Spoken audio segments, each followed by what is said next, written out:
Hello friends, welcome back to this channel. In this video, I will show you how you can turn on your activity status on Instagram.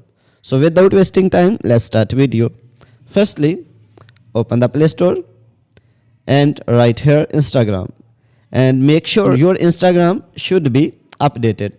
After updating Instagram, open it. And then you will see profile icon, click on it. After that, you will see three line on top right, click on it.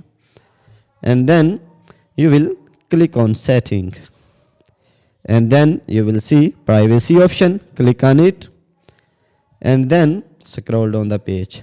And you will see activity status option, click on it. And here you will see that my activity status is off. If I want to turn it on, then I will click on it. You will see that my activity status is on now. So in this way, you can turn on your activity status on Instagram. If this video will be helpful for you, please like it and subscribe our channel. Thanks for watching.